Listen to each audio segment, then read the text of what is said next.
Bonsoir. Bonsoir. Donc je m'appelle Nicolas Poilvert. J'étais ancien étudiant en classe préparatoire à Rabelais, où j'ai fait toutes mes années, jusqu'en 5,5. Donc, une note d'introduction. Je remercie l'association Saint-Brieuc Prépa de m'avoir vraiment invité ici, et le Forum des Savoirs. Je vais avoir beaucoup d'anglicisme parfois, je cherche mes mots en français, de hoster le cycle de conférences ici. Je trouve que c'est super intéressant pour les élèves. Je pense que ça n'existait pas à l'époque où j'étais étudiant. Et ça, c'est vraiment très positif parce que montrer ce que deviennent les élèves, mais aussi surtout comment la recherche se fait, par exemple, ou alors une vision plus industrielle, parfois. Donc, je suis très, très heureux d'être ici, un peu impressionné quand même. Je ne m'attendais pas à autant de monde. Donc, je vais vous présenter aujourd'hui ce que je fais maintenant en post-doctorat, sachant que avant, j'ai fait mon doctorat dans la physique quantique, donc un domaine a priori très différent. Mais en fait, d'un point de vue des fondements mathématiques, de l'algorithmique, etc., il y a beaucoup de recoupements. Et donc c'est pour ça que je me suis permis de changer. J'ai aussi rejoint un très bon ami à moi, Nicolas Pinto. D'ailleurs, pour vous dire la vérité, une énorme partie de ce que je présente aujourd'hui, c'est vraiment un énorme travail de Nicolas, de Dave et de James. David Cox, qui est mon boss à l'heure actuelle à Harvard, et James, qui est aussi mon boss, mon deuxième boss, on va dire, de MIT, du McGovern. Et Nico, lui, bosse pour les deux à la fois, 50-50. Et donc, notre domaine d'étude, ça s'appelle en anglais Computer Vision. Et l'idée, c'est un sous-domaine de l'intelligence artificielle. En fait, l'intelligence artificielle, ça remonte aux années 50, 60. Et à l'époque, je vais vous montrer un extrait. Les gens avaient des visions grandioses de ce qu'allait devenir l'intelligence artificielle et que tout allait être fait en 5 ans et que 10 ans après, on aurait des robots humanoïdes qui nous permettraient de faire tous les jobs qu'on n'a pas envie de faire. Évidemment, ça n'a pas été le cas du tout parce que les gens se sont rendus compte de l'extrême complexité de la tâche. Et la vision est une très bonne illustration de ça parce que ça a l'air simple, mais en fait, derrière, essayer de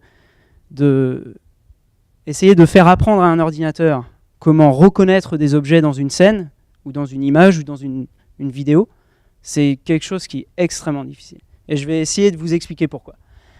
Donc, la vision, pourquoi la vision ? Pourquoi la vision d'ailleurs ? La raison principale, c'est que c'est simple.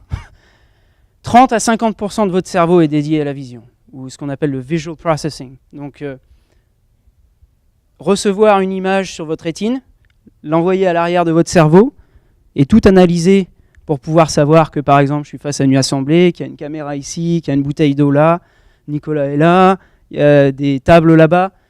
Ça paraît simple, comme ça, pour un humain. D'ailleurs, ça prend aucun effort, parce que 50% de votre cerveau est dédié à ce travail.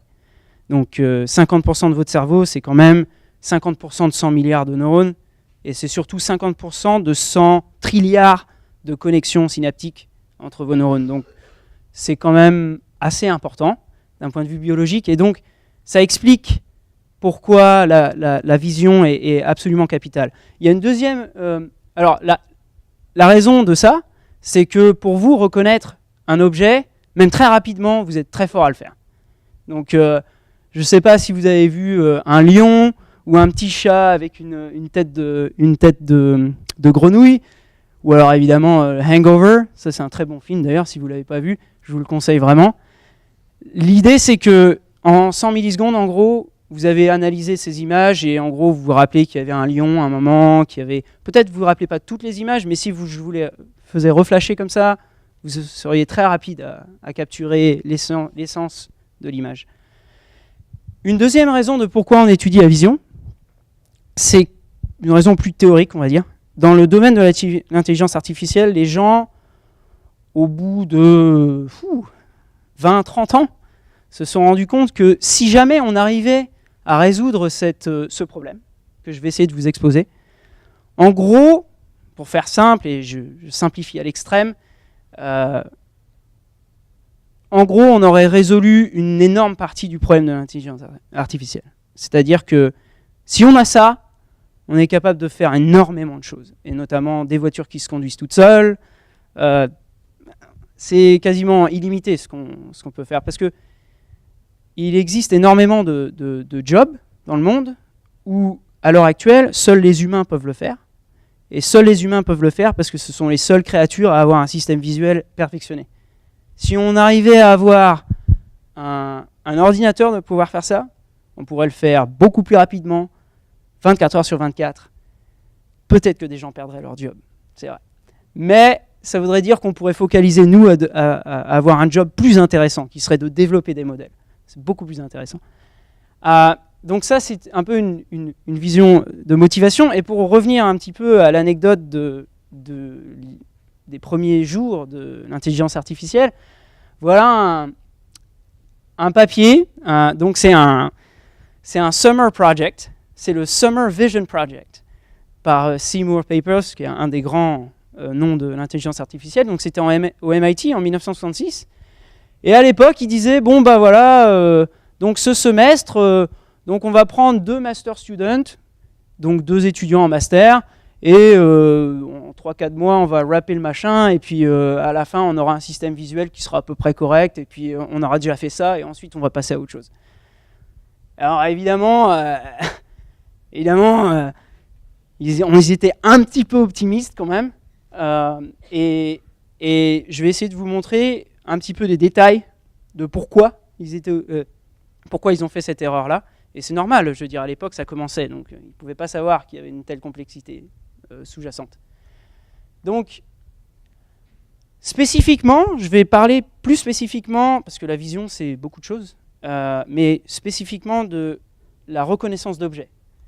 Donc, c'est-à-dire, on donne à un ordinateur une série d'images, ou une séquence vidéo, et on lui dit, dans cette image, est-ce qu'il y a une voiture ?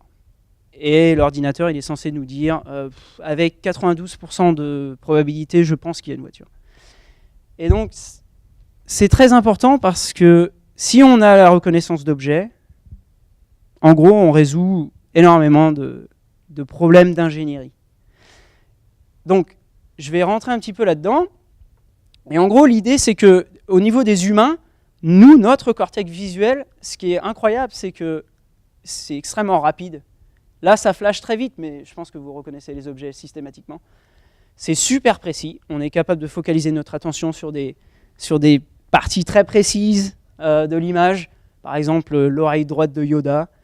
Et ouais, c'était la gauche. Merci, Nico. C'est la gauche, effectivement. C'est sans effort. Ça nous paraît vraiment nous prendre absolument aucune énergie de faire ça. Et c'est extrêmement tolérant à la variation. Et je vais revenir un petit peu là-dessus. La variation, ça veut dire que si Yoda, il n'était pas en plein milieu, mais qu'il était en haut à droite, on arriverait quand même à reconnaître Yoda. Donc ça, c'est très très important en fait.